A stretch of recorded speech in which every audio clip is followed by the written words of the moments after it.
Hi, I'm Samantha Davis, and I'm a junior majoring in forensic science with a concentration in molecular biology.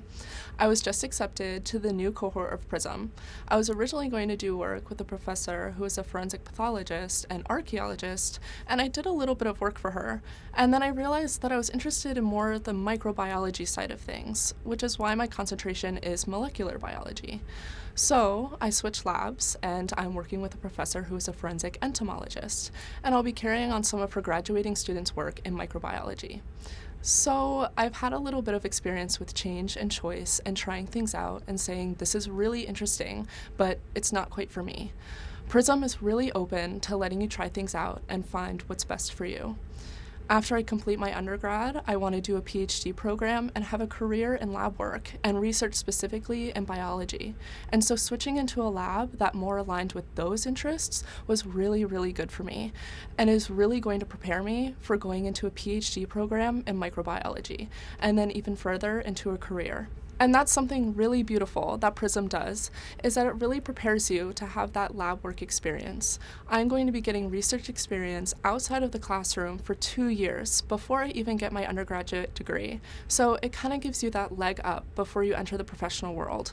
And PRISM accepts any year of students. I could have applied when I was a freshman, when I was a senior. They just look for you having a mentor to work with and some beginning coursework in science, including the full spectrum of science, all STEM.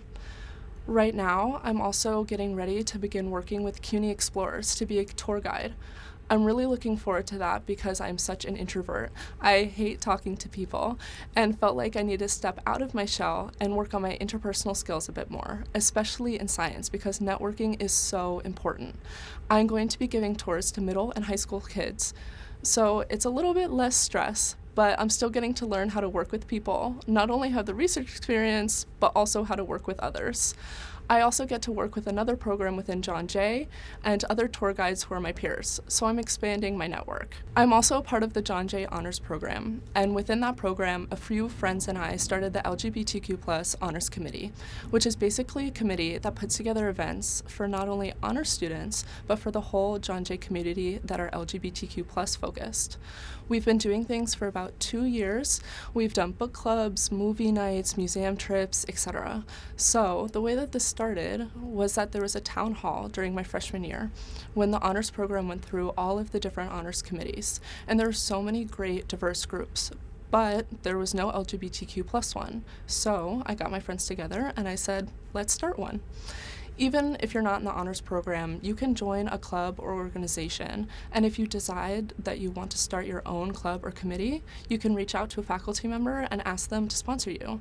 That's how my friends and I got our committee started. It was definitely a learning curve how to run a committee and put on events, but the faculty are really supportive and accepting of starting something new. Through this experience, I feel like I've developed a sense of control. Like when I was in high school, I would just go to events. Going to college and learning how to put on events myself, I definitely feel more organized. I feel like it required interpersonal skills. I had to talk to faculty. I had to reach out to the LGBTQ+ Resource Center. I had to reach out to students. And then it also definitely made me feel more responsible and more confident in taking charge and being in charge of something for other people. As far as working on resumes and cover letters, I've recently been in contact with Julie Kiss at the CUNY Inclusive Economy Initiative, who is helping PRISM students to find internships in science and other career help. I definitely think it is important to reach out to organizations on campus to help with this kind of thing. I know I would not be able to do it on my own. I mean, I have an old resume, but it needs to be updated with my more recent experience, and there are people that can help me do this. I remember when I first came to John Jay and would listen to people talk about career services and resume help. In the back of my mind, I would think, but I don't want to have to ask for help. I was almost embarrassed. I wanted to figure it out on my own. As I started getting further along at John Jay, I realized that these programs are not here to say you're less than. They're here to build you up, because you shouldn't have to do this by yourself. Leaning into it is so much better than shying away from it. Once I made that switch in thinking, I was like, this is great. I'm having so much fun. It's so much less stressful. Another thing that I've developed is time management. All throughout college, whenever I'm looking at things I need to do or I want to do, I would just always have at the top of my list that my mental and physical well-being comes first. So if I have something that I'm working on and it hits midnight and I haven't finished it, I close it and I go to bed. Having this general rule that if it hits 11 o'clock or midnight that I have to stop no matter what, I think it just helps with burnout and anxiety, because if I keep pushing through, I would be tired and less productive.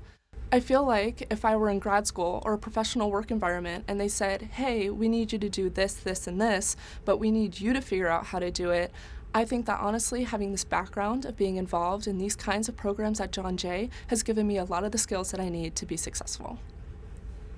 Great. Good? Awesome. Okay.